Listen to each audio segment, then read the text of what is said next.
right, everybody. Hello. Let me cut my volume down a little bit. How's that better? Yeah, that's a little bit better. Is it still too hot, Joshua? All right. Well, we'll just give a couple minutes. I started a little bit earlier, but it jumped online real quick. I just want to let everybody get a chance to tune in. Everybody doing okay?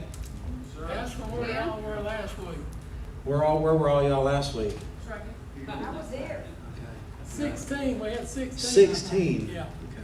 All right. that might have been 14, I can't count that good. Okay. I doubt that, I forget a lot of things about myself.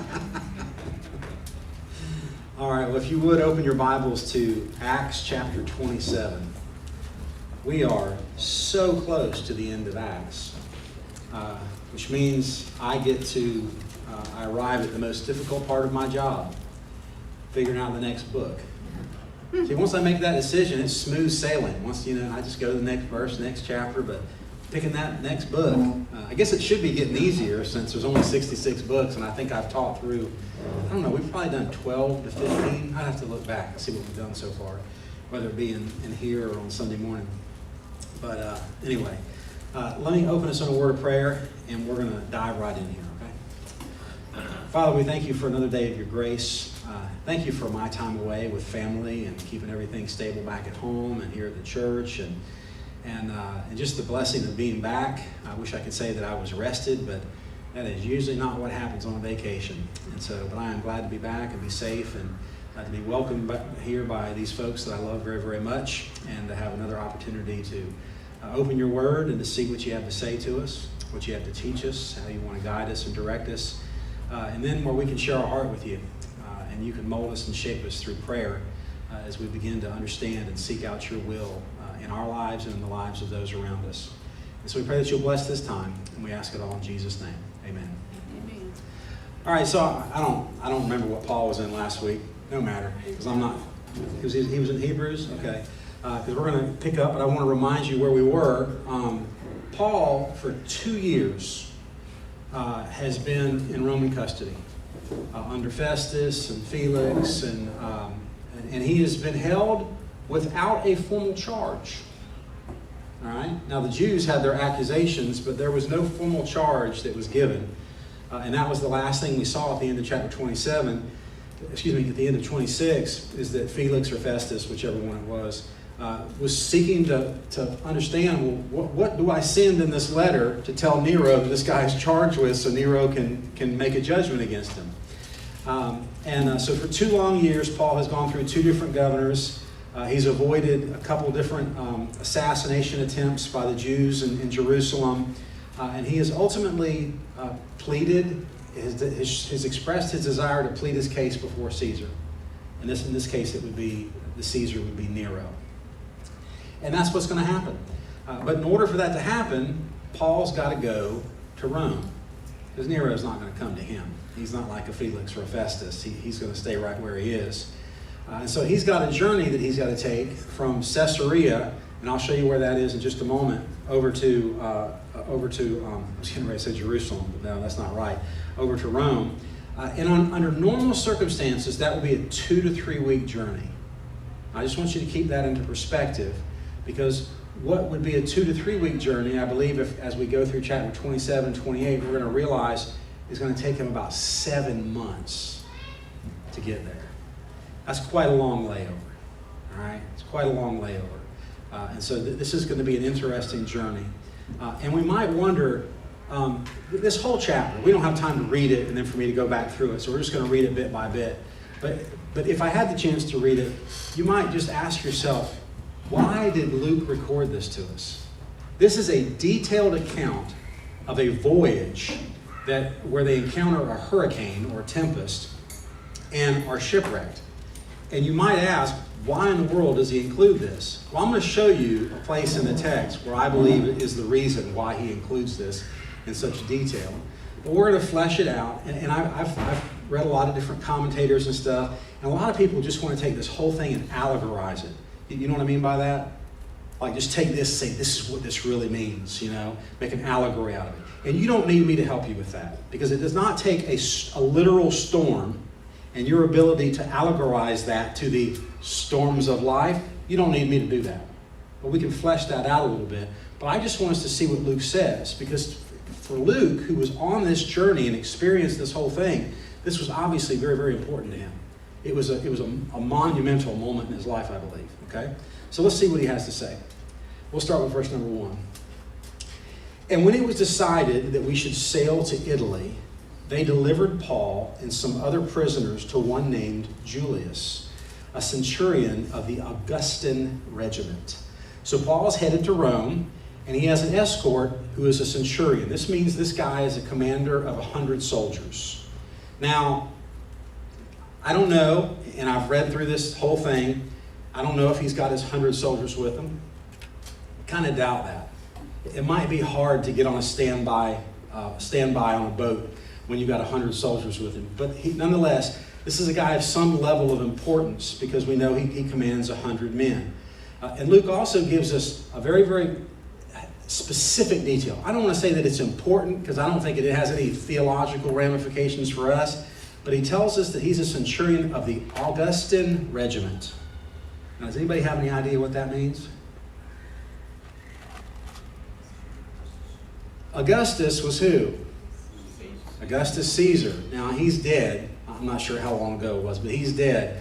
But apparently, I mean, just think of it this way. There's several different options you have here. There's some historical documents written by Tacitus and Josephus where they refer to this regiment and what it was, but it's not really super clear. But this is what I gather from this. In order for a regiment of men or soldiers to be classified by the name Augustus, these aren't your second-hand soldiers. These are like the Navy SEALs. These guys are going to be top-notch. And so would their commander, or their centurion in this case. And so, and I personally think that in this long voyage, that Luke probably had an opportunity to get to know Julius. All right? And all the Juliuses I know are stand-up guys. So, I have no doubt that this guy would be too. And I think maybe he assumes that one day this Julius might read this, and he would want him to recognize that he knew who he was, and he knew what a valuable soldier, and maybe even an honorable soldier he was, that he had some sort of clout. And so Luke seems to want to flaunt this, that he knew who this guy was, that this guy was a man of certain ranking, okay? Let's see what he says next. All right, so entering the ship of Andromedium, we put to sea, meaning to sail along the coast of Asia.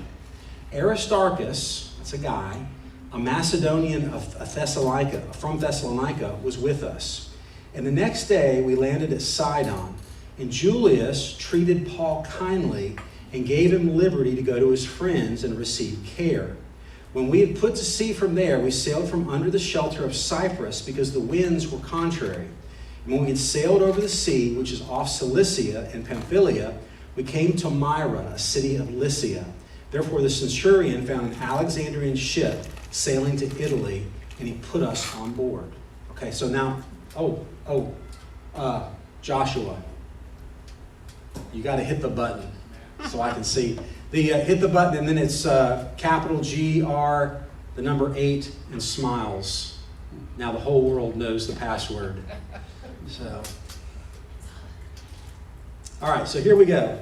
Sometimes to pass through all those names, let's just figure out kind of where we are. All right, so I have my pointer. So Cindy, if you're looking for the handle to the broom, and if I forget to put it back, here it is. All right, so down here, this little spot right here, this is the Dead Sea. So this is where Jerusalem is, all right? And Caesarea is just north of Jerusalem, and that's where Felix and Festus were governor, and they had the trials and stuff like that. And so the first thing that he did was they boarded this ship that was, where was this ship from, did he say? See if anybody else can pronounce that word. Oh, no. Andromedium. Mm-hmm. All right. So Andromedium is way up here. All right. And so this ship, since it was from Andromedium, is probably headed back to Andromedium. But guess what? This isn't going to be a one-stop. This isn't going to be a direct flight.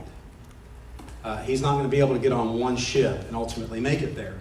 Because obviously, if he's trying to go all the way over here to the boot of Italy, which is way over there past that little red line, he's not going to go up there because that's not how you get there. But nonetheless, they found a ship going to Andromedium, and that's going to at least get them going in the right direction. And so what he said is that what their target was to go along the landmass and to kind of be underneath here. I mean, the reason they did that, and I have to confess to you, I don't know a lot about sailing. I do not know a lot about sailing. The only time I've ever been in a dinghy was a disaster. That was on our honeymoon. Charity probably remembers that. Thankfully, they didn't have iPhones to take pictures of the debacle back then. But if you have a nor'easter, which is the bad wind, this is where you'd want to be, because the landmass would protect you, all right, from that. So that's their goal here, is they want to scoot along up here. And you saw that he mentioned Sidon, and then it said that they went over there and they were under the cover of Cyprus. And so they were using these land masses to kind of put them in an area where they would be protected from the wind, because apparently maybe hurricane season's coming up. We're going to see that in a moment. And so I think in this last paragraph that I read, they ended up ultimately at Myra, and they stopped right here. So they've still got a long way to go, but they're here in Myra, and so far it's been uneventful. And he says, there the centurion found an Alexandrian ship sailing to Italy, and he put us on board. So now, isn't it interesting that Rome did not have its own ship to transport this very, very influential and important figure? But apparently, what Rome could do as the reigning superpower and the one who ruled over this whole region was they could basically go up to a ship and say, hey, we're riding with you and this is where we're going. But Julius, being a good centurion, did not want to abuse that power, because I'm assuming with the letter from Nero, he could have very easily told this ship captain who was going to Andromedium, hey, no, you're going to Italy, but he didn't do that. So when he got here, they got off the boat, and they found a ship from Alexandria, which would have been over here from the Greece area, but this ship was going off to Italy, and so they hopped on that. Also notice how nice Julius was. When they got to Sidon, what did he let Paul do? See his friends. Yeah, it sounds like he got off the boat, because remember when he came back on his third missionary journey, he stopped there and spent several days with the people there, and he was encouraged. And so apparently it was probably those same people in Sidon that ministered to Paul, and he trusted him to come back to the boat. And so he comes back to the boat, and they continue on the journey, and here they are at Myra. Now let's see what happens next. Verse 7. When we had sailed slowly many days and arrived with difficulty off Cnidus, I'm going to say that's right, I'm sure that's not how you pronounce it, the wind not permitting us to proceed, we sailed under the shelter of Crete off Salmon, passing it with difficulty. We came to a place called Fair Havens near the city of Lasea. So they leave Myra and they go through this little area over here. This is Cnidus over here. So to get there, they would have passed through these little islands and stuff like that. And he ultimately went down here. And Fair Havens, we still know this, is on the south side of the island of Crete. And so he ends up down here. He's almost halfway to his final destination. You can't see Italy all the way over there, but he's about halfway there. And he's off the island of Crete in the middle of the Mediterranean. But from here to here, what happened? The weather started getting tough.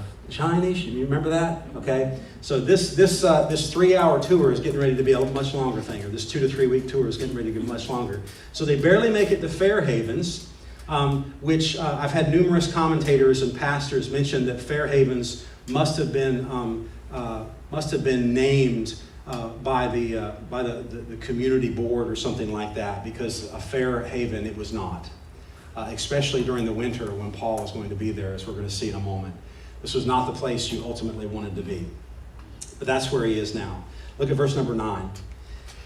Now when much time had been spent and sailing was now dangerous, so not just slow, not just inconvenient, not just contrary to the winds, but now dangerous because the fast was already over.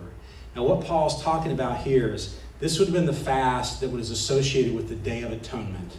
All right, so Paul would have celebrated the Day of Atonement in this period of fasting on the boat. But they know when this is. And so depending on the year that it would have been the end of September, first couple of days of October. And in the Jewish mind, from the early part of March to the end of September or the early part of October those were the ideal times to sail. Because when you get past October 5th, it's hurricane season. And it's not the place you want to be when you're on the Mediterranean. And so Paul knows, because the Day of Atonement is over and his fasting is over, which he would have observed on the boat, that this is not a good time to be on the water. All right? So let's see what he says. So Paul advised them. Isn't that interesting? He's a prisoner, one of several, headed to Nero for trial. And here he is, and somehow he has garnered the respect of Julius to where he's allowed to get off the boat and be ministered to. He's got companions. The guy from Macedonia is with him. Aristarchus, he's with him. Luke's with him. And they're not prisoners. Luke keeps saying we.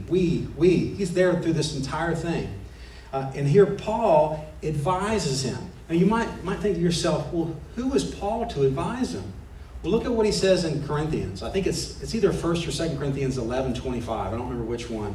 But he points out the fact that up until this point, he's already been in 3 shipwrecks. He's already been in 3 shipwrecks. In one of them, he spent a day and a half on the water floating around on wreckage. So he was quite well versed in not doing things right, or being on boats where captains were not doing things right with regard to navigating the seas. So he's giving them advice. In verse number 10, he says, "Men, I perceive that this voyage will end with disaster and much loss, not only of the cargo and ship, but also our lives." Now, is he giving them a prophecy? Is he being prophetic here?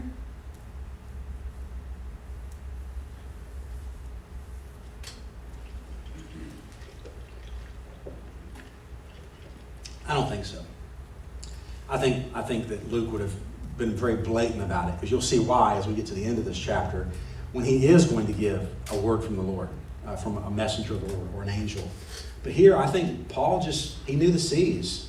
He just spent 3 missionary journeys traveling in large part by boat, going to all these different places, and had been in the sea enough times and had been in bad weather enough times that he knew this was not a time you want to be on the water. But if it was a prophecy, it was a wrong one, as you'll see in a little bit, because no one's going to die on this at all. But that'll unfold as we get to the end. So I think this is just him giving them some wise counsel. All right? Number 11. Nevertheless, the centurion, Julius, was more persuaded by the helmsman. I guess that's the captain, or the guy who's at the helm of the boat, the guy who's steering. I'm assuming that's the captain, maybe not. And the owner of the ship.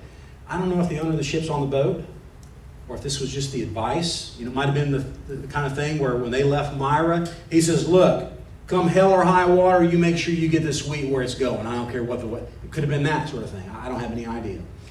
But he's listening to all these different people, the helmsman, the owner of the ship, and the centurion was persuaded by them more so than the things spoken by Paul, according to verse number 11.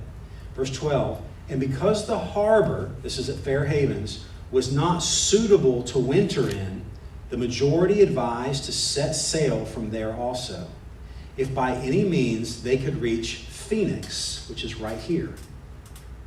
Big dot right there. Only 40 miles away. 40 miles away, and their mind was there was a harbor where things were configured where they could winter the storm, or winter this, or go through this. They could weather the winter. Okay, not necessarily a storm, but weather the winter and do it well. That was what the consensus said. And so verse 12, and because the harbor was not suitable to winter in, the majority advised to set sail from there also, if by any means they could reach Phoenix, a harbor of Crete, opening toward the southwest and northwest, and winter there. So now here's my question to you. It might be the only one I ask you tonight. You're Paul. Or let's say you want to be the centurion. Or let's say you want to be the captain. Or whoever it is. Given all the things, all the information you're receiving, what do you do? What do you do?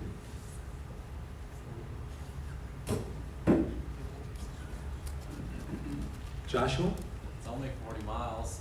It's only 40 miles. What could possibly go wrong, right? It's only 40 miles. What do you do?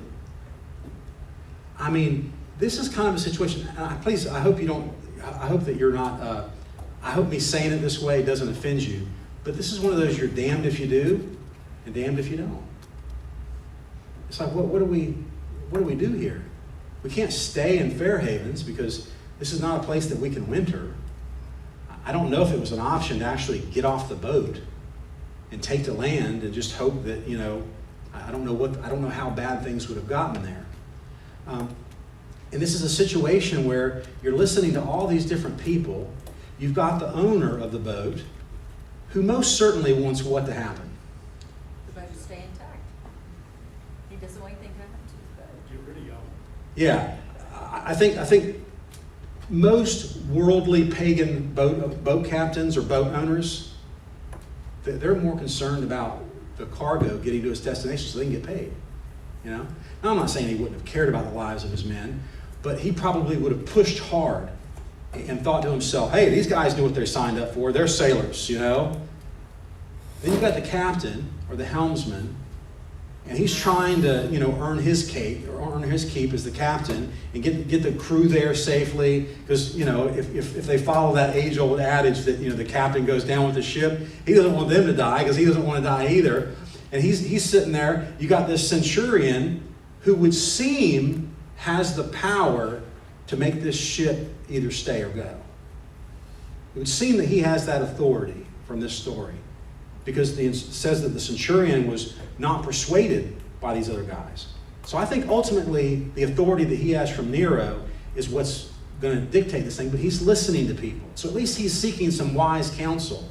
So he's listening to the captain or the helmsman. He's listening to the owner. He's listening to Paul, to whom he has a lot of respect for. But what should he do? I mean, you don't have to allegorize this to understand that this would be a difficult decision to make. I mean, Paul seems to be some sort of prophet of God here, but he's not told me he's had a vision from the angel of the Lord or anything like that. He's just given me some wise counsel. I got the captain over here. This is what he does for a living. I've got all these, you'll find out later, there's 276 people on this boat. There's a lot going on here, a lot of lives at stake. And I think you'll find in your life, maybe not to this level of importance, but you'll find yourself in situations where you're like, I don't know what to do. I might know what I want to do. And I don't want to stay in Fair Haven, but I also don't want to die. And I can see, why the helmsman, wouldn't want to stay here. And I can see why the centurion would want to do this. And Paul, he's saying, we shouldn't stay here, but I'm not sure where to go. And who knows, he might not want to stay here just because he doesn't want to make it to Italy to stand before Nero, but then maybe he does. And so you just have this situation where there just doesn't seem to be a clear path. But at the end of the day, it wasn't Paul's decision to make. At the end of the day, there was one person who had the ability to make that decision. And it seems to be, it doesn't matter who it was, even if I'm wrong about this, there was one person, whether it was the captain or the owner of the boat or Julius, the centurion, one person had the authority to make this decision. And in this instance, he sided with the majority. All right? Now, I'm not saying that they voted and that's why he did it, but it says that the majority of people felt like, no, we shouldn't do this. We should scoot on down the road and try to get 40 miles down the road to Phoenix. Well, let's see how that turns out. When the south wind blew softly, oh, this is going to be a great trip. Starts off great. Cool breeze in your back. When the south wind blew softly, supposing that they had obtained their desire. So, hopes. So I'm going to send my thoughts with you. You've seen that on Facebook, people when they don't want to use the word prayer, right? So these people are wishing for the best, all right? This is their desire, that they make it these 40 miles down the coastline. That they had obtained their desire, putting out to sea, they sailed close by Crete. So they're going along here, and they're sailing very, very close. So they're on the south side of the island. They're kind of sticking close to the shore there, and let's see what happens. But not long after, a tempestuous headwind arose called a Euroclydon. Now, that Euroclydon is two Greek words. And the first word means north, and the next word means east. This was the dreaded nor'easter, where the winds are coming from this direction. All right? Normally the favorable winds would have come from the south. All right? So this nor'easter comes up in a tempestuous way. So this was tempest level winds. And that's literally where we get the word tempest from. So when the ship was caught and could not head into the wind, we let her drive. Now what in the world does that mean? You just had to go and float. Yeah. There was no trying to, and again, I'm not a sailor, but you don't always go directly with the wind. It's not like your sails here and it's going, you're cutting and what's the word? What's the word I'm looking for? Tacking, there you go, tacking. So you're tacking back and forth with the wind. This wind was so strong, they were not able to do that. And so they just basically had to let go of the rudder and let this thing be driven wherever the wind wanted it to go, because they were not going to direct this thing where they wanted it to be. So when the ship, verse 15, so when the ship was caught and could not head into the wind, we let her drive.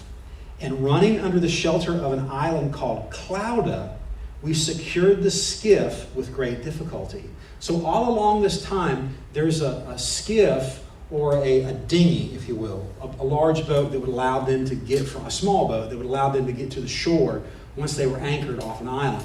This thing's normally pulled behind them. But you can imagine that little vessel with the wind blowing so fiercely, it's going all over everywhere. So they realize if they want to secure this vessel, they've got to get it on board. And so that's what they do here. They get it on board.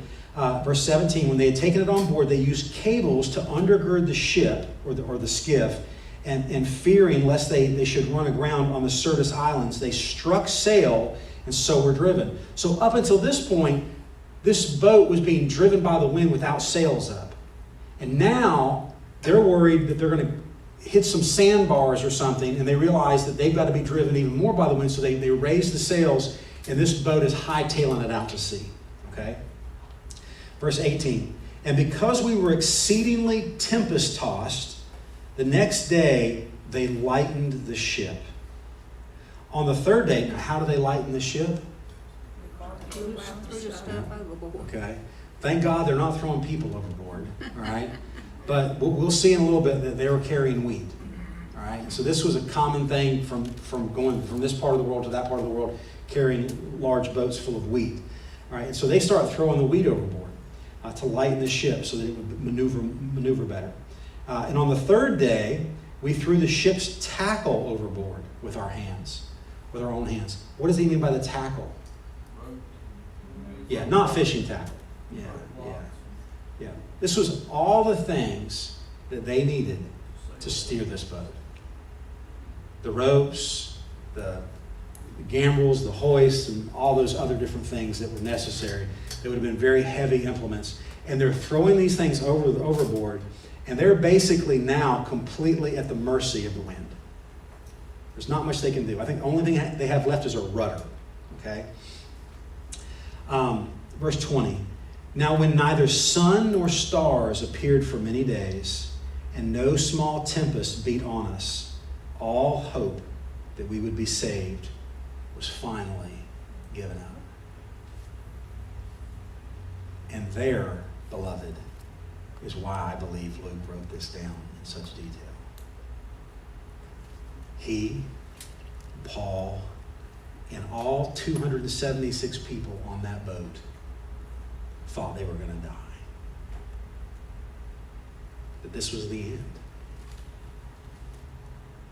And there's simply no way out. That's where they are. Now I might ask you, if you found yourself in a situation like that, and you somehow made it out alive on the other side, wouldn't you want that moment preserved in history? I mean, maybe not for the whole world to know, like we have here, but wouldn't you want your children and your grandchildren and your great-grandchildren for as many generations who might care to know this information, to know how you were delivered from this horrible thing? And I think that's why Luke records this. Verse 21. But after long abstinence from food, now you can only imagine how difficult it would have been to eat on a vessel like this. We went out when we were in Key Largo. We packed sandwiches on this little 4-hour trip that we went on to go deep sea fishing. And it was some rough seas. And let's just suffice it to say, we didn't open the glad bags to eat a sandwich while we were out there for those 4 hours. Because the boat's just going up and down, and I'm just trying to keep everything together over here, hoping we catch a fish. I can only imagine what these guys have been through, even in a much larger vessel, going through a literal hurricane for multiple days, whether it was the difficulty of preparing food, of actually being able to eat it, water and all this sort of stuff. And so they've gone a long amount of time, and we'll learn more about exactly how long that is, but a long amount of time without food or water, and as they're out here. But after long absence from food, then Paul stood in the midst of them, and he said, "Men, you should have listened to me and not have sailed from Crete and incurred this disaster and loss." I mean, listen, it's just straight from the Lord. If you told somebody and they did it anyway, what should you tell them? I told you so. In all honesty, it might seem like the absolute wrong thing to say here, but it's not, because he doesn't stop there. You see, it's one thing to say, look, you should have listened to me, and so I want you to listen to me now, because I've got some encouraging words and I've got us a way out of this. And it's a completely different thing to say, you should have listened to me, and now here we are. We're all just, you pick your verb that you want to use, the adjective to describe the situation we're in right now. We're up the creek without a paddle. All right, but he doesn't do that. Look what he says. You should have listened to me. He says in verse 22, "And now I urge you to take heart." Now remember, they all think they're dead. They all think this is it. All hope is lost. But apparently something happened the night before Paul says this, and we're going to learn what it is. "And now I urge you to take heart, for there will be no loss of life among you, but only of the ship. For there stood by me this night an angel of the God to whom I belong and whom I serve." Now that word angel literally means a messenger. Okay? All right? Now I'm not saying it wasn't an angelic figure. All right, but I want you to understand that it was a messenger, and that was the purpose of this angel, to deliver a message from God. All right, saying, "Do not be afraid, Paul. You must be brought before Caesar." This is Nero. "And indeed, God has granted you all those who sail with you." What in the world does that mean? God has granted to you all those who sail with you.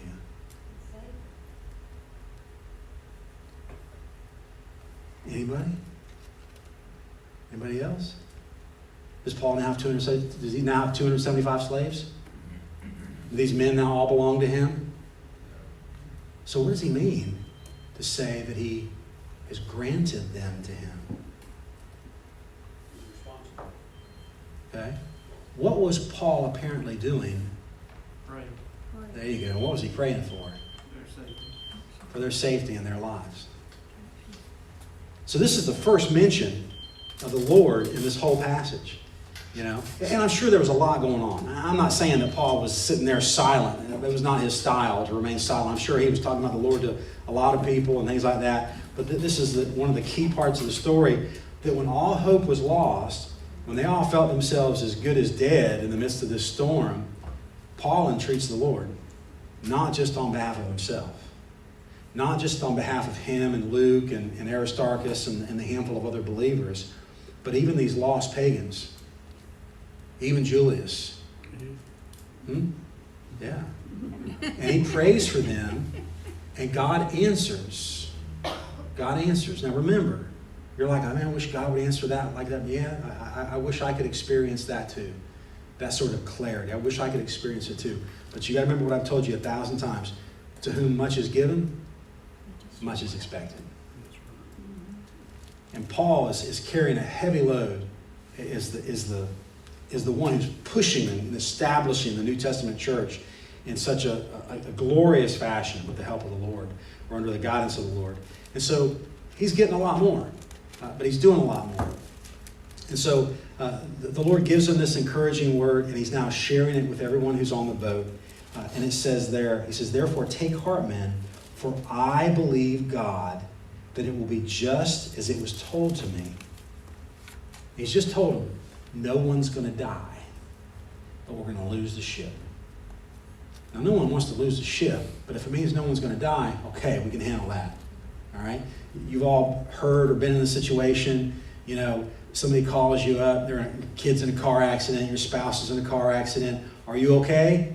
And once you hear the, yeah, I'm fine, nothing else matters. Car's totaled, doesn't matter. Doesn't matter. You're okay, that's all that matters. And so in this instance, he reveals to them that everyone on this boat is going to live. But, verse 26, however, we must run aground on a certain island. This was a very specific message from the Lord, from this angel. So we've got to run up on this certain island. So now, that's what he said. We don't find it, we don't hear what the response was. I would imagine with 275 other people on the boat, it was a mixed bag.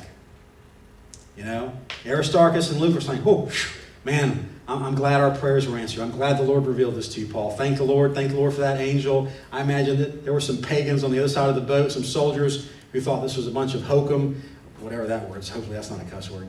All right, whatever hokum is. A bunch of mumbo jumbo. It was probably a mixed bag, but look what happens in verse 27.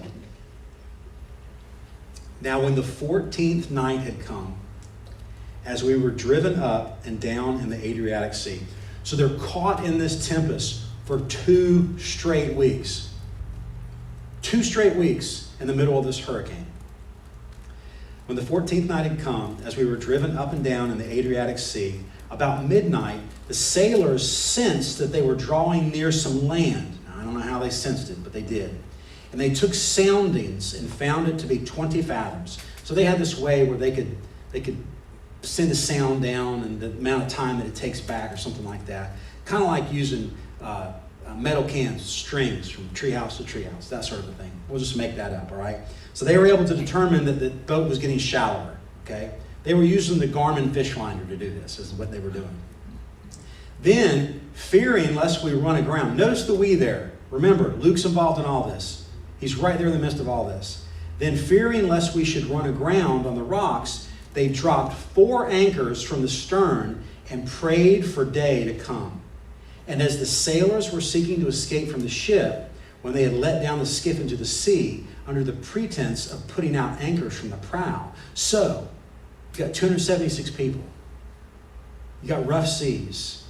You got one little skiff. Don't know how many it holds. And these guys have lied, basically, and said, hey, we've got to make sure the anchors are secure, so we're going to go risk our lives by getting down in the boat with these provisions and life jackets and things like that. And Paul, he immediately knew what was going on. And he knew what this prophecy was. He knew what this message from God was. And look what he says. And as the sailors were seeking to escape from the ship, when they had let down the skiff into the sea, under the pretense of putting out anchors from the prow, Paul said to the centurion, now remember, it's very obvious the centurion is the one in charge on this boat. He says to the centurion and the soldiers, unless these men stay in the ship, you cannot be saved. Then the soldiers cut away the ropes to the skiff and let it fall off. Now, I want you to think about that for a minute. Julius, the centurion, is now listening to Paul. He's received, he didn't listen to him the first time, and they found themselves tempest-tossed in a place where they think they're all going to die. And Paul says, no, we're not going to die. You just got to listen to me, and this is the way it's going to unfold. And so he listens to him, and he believes him. And now he finds himself in a situation where some people are going to do something that would apparently alter the will of God.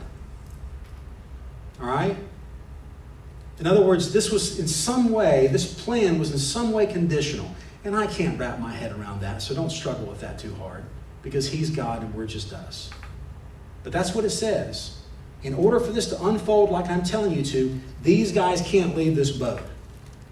Now, how he knew that exactly and exactly what the angel said, I don't know. But that's what Paul understood. Now, my question is, did Julius believe that? He believed it to the point that he cut the skiff away from the boat so nobody on that boat had the opportunity to leave. Not a soul. Folks, I don't know what faith is if that's not it. Now, I'm not saying that was faith in the Lord Jesus Christ, but that was faith in the message that Paul had received from this angel of the God that he serves. And Julius apparently believed it to the point where he was willing to risk his own neck. It wasn't something where he said, hey, get that skiff back up here and let's lock it up. No, he wanted to make sure nobody else on that boat had an opportunity to deceitfully try to get away on that skiff or anything else. So he cut the skiff away. Now look what he says. Verse 33. And as day was about to dawn, Paul implored them all to take food. So it's been 2 weeks with no food. Saying, today is the 14th day you have waited and continued without food. See, I told you. And you've eaten nothing. Therefore, I urge you to take nourishment, for this is for your survival, since not a hair will fall from the head of any of you. And when he had said these things, he took bread and he gave thanks to God. Now, can you imagine this? It's hard to wrap your head around the conditions of what this boat must have been. Apparently, if you look at what was said after this, in some fashion they're eating wheat. And I don't know what that looks like. It's possible there was something else there too. I don't know. Maybe I don't have any idea. But I can only imagine the atmosphere and the environment of what this would have looked like, and all these 276 gathered around. And they're listening to Paul. Not Julius the centurion, not the captain, not the owner of the boat. They're listening to Paul, the prisoner, on his way to see Nero. And they're listening to this guy pray and to give thanks for God in the aftermath of this horrible storm that is still going on. But apparently there's a break where he can communicate with them, and he can give thanks to God, and they can eat together. And the idea behind them eating together is that God has got something in store for you, and you need the nourishment in order to carry out your end of it. So let's break this 14-day thing and let's eat. And when he had said these things, he did that. Verse 36, then they were all encouraged and also took food themselves. And in all, there it is again, Luke's right there. We were 276 persons on the ship. So when they had eaten enough, they lightened the ship and threw out the wheat into the sea. Now wait a minute. Now I just told you how Julius, the centurion, exercised faith when he cut that skiff away. Look at the faith here. These men had not eaten in 2 weeks. They ate one meal based upon the promise and the encouraging words of this prophet, if you will, by the name of Paul. And they're so convinced that what he said is true that they throw away all their food into the water. They throw away all their food into the water. What faith? Can you wrap your head around that? But that's exactly what they did. When it was day, they did not recognize the land, but they observed a bay with a beach onto which they planned to run the ship, if possible. Remember, part of this prophecy was what had to happen to the ship. The ship had to be run aground on some certain island. They didn't say what island, but it had to be a certain island. And they let go the anchors and left them in the sea. So now they have no way of controlling this vessel, okay? They might be able to steer it a little bit, but they've got no way to stop it, no way to anchor it, no way to slow it down. They let go the anchors and they left them in the sea. Meanwhile, loosing the rudder ropes, and they hoisted the main sail to the wind and made for the shore. So they've got the sail up and they're headed straight for the shore. But striking a place where two seas met, they ran the ship aground, and the prow stuck fast and remained immovable. But the stern was being broken up by the violence of the waves. So the ship has run aground, if you will, but this storm is still going on, and it's battering the backside of the ship, and it's banging against the rocks and all this violence of the waves, and the ship's coming apart. All right? And the soldiers the soldiers' plan was to kill the prisoners. Now, why would they do this? As Roman soldiers, if you lost a prisoner, that was your life. Okay? And apparently they were so loyal to that decree or that law that even in the midst of these extremely unique circumstances, where even somebody like Nero might be able to understand why you might have lost a few slaves or something like, or a few prisoners. No.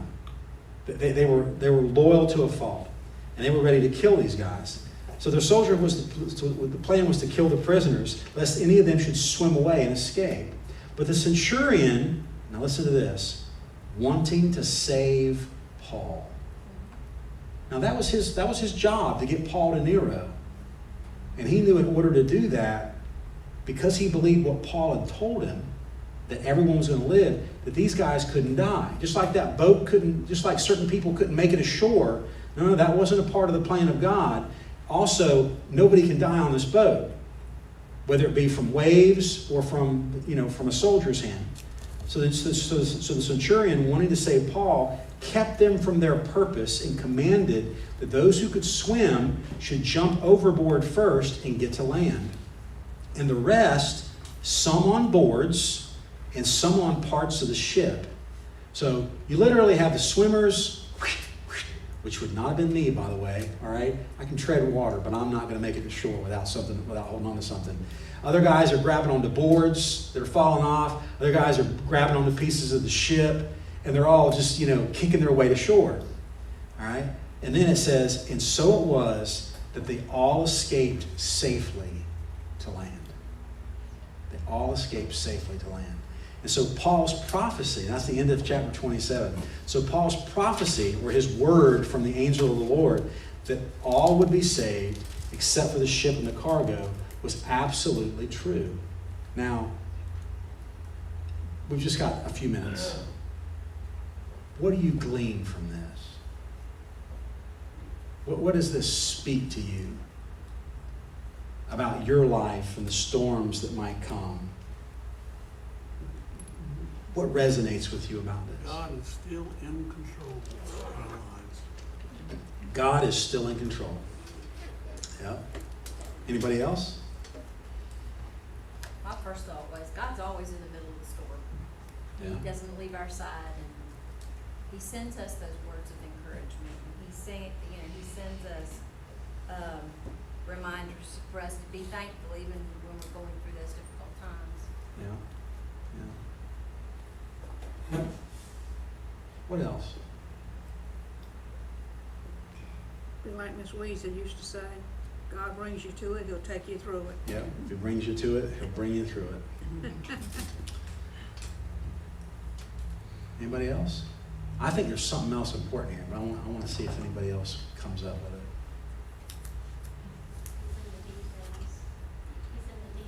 He's in the details? Yeah. There are certain things that He wanted to happen in just a certain way. I mean, because if it had happened where, a couple of those guys swam away, and it didn't happen according to God's plan, then God might have, this sounds terrible, but God wouldn't have gotten the credit for it. If they had done what Paul said in the very beginning, Yeah. everything would have been saved, supposedly. This is perhaps, but the one thing I would say about that, though, is they would have given the credit to Paul. To Paul. Because he didn't give a word from the Lord there. This was his perception. Yeah. I think this isn't going to be a good day on the water, guys. Well, in the end, it reflects on that. Huh? It was still one of them in the 3 weeks it took to get there. Yeah. Makes you wonder if they would have waited one day, they said, well, we still got to go. So they'd have still gone out there. Yeah. But in the end, they were all saved, and that's what God's plan is, that all men are saved. Yeah. Here's the thing that jumps out about me, just for the sake of time, because I want us to have time to pray. Somebody could ask, like when Paul gave his first testimony about what the angel of the Lord said to him, or the messenger of God said to him. There might have been a skeptic on that boat who said, well, listen, if your God is so powerful, why is He letting this happen? And so we have to ask ourselves, why did God let them go through the storm to begin with? What was it? Couldn't God have just given them smooth sailing? Couldn't he have given them a non-stop from Caesarea all the way over here with a nice, easterly wind that would just carry him straight there? Couldn't he? Of course he could have done that. God wouldn't have gotten the glory. God wouldn't have gotten the glory. And what else, though? He wouldn't have been as real to him, that's for sure. There you go. Okay. You see, to me, this goes to that core question that so many of your non-believing, and maybe even so many of you might struggle with: why do bad things have to happen? Why is it in God's economy, in this world that we live in, why is it that bad things happen? Whether it be good people or bad people or the whole mix, why is that? And to me, what I see in all this is that, listen, if life was just a bed of roses for everybody, if it was a place where nothing bad ever happened, nobody ever got sick, nobody ever died, nothing ever went wrong, no one ever got jilted or whatever it was, then let's just imagine it was almost like a garden, called Eden. Would people realize their need for the Lord? If you've never been at the end of your rope, like Paul and Luke and those 276 sailors and soldiers, the people on that boat were, where they felt all hope was lost, if you don't ever recognize the need for something good and holy and powerful, then why would you ever realize your need for God? Somebody who never has any bumps in the road, any trials or struggles or needs or anything like that, why would they seek out the God of the universe? And I think that that's part of the reason, not just for the glory, but Acts, earlier in Acts, when Paul was speaking to the folks at the Areopagus, he talked about how God put each person in their respective places, in their respective times. And why did he do that? Do you remember? Anybody? That they might seek him and grope for him, that they might ultimately find him.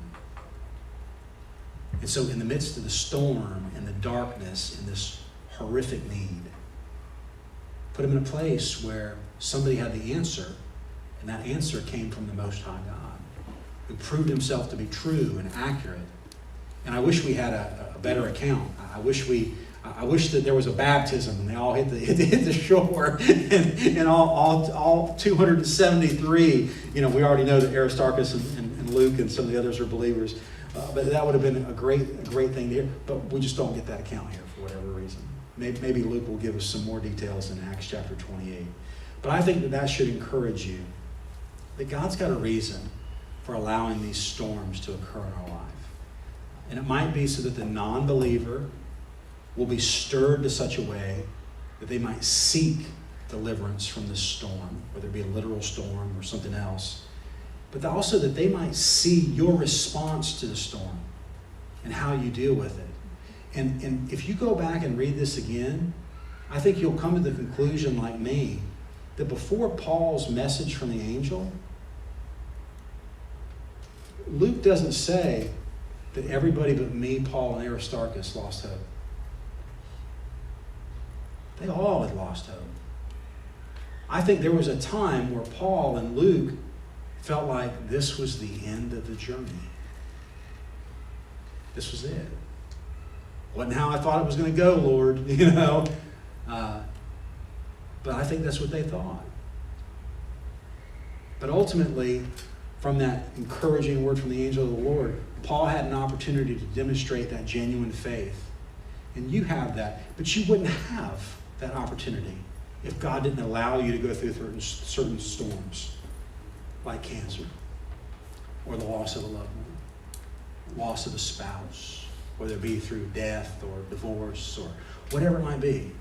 If God didn't allow those certain things to come up in your life so that you could demonstrate to the lost world around you what faith looks like in God, they would never have a chance to see it.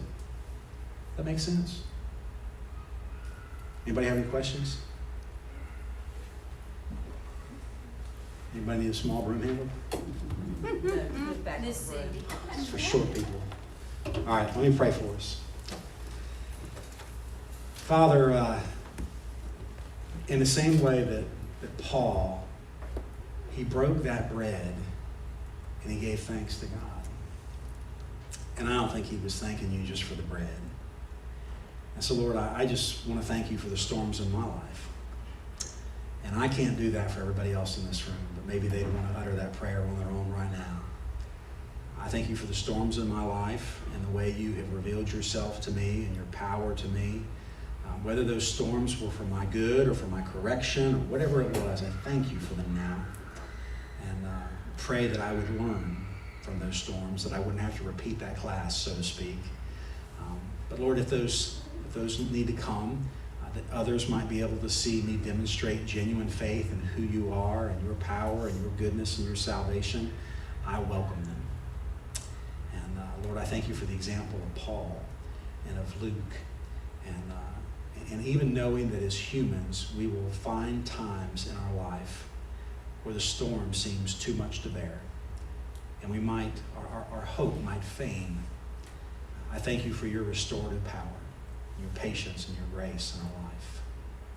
And I just thank you for it all in Jesus' name. Amen.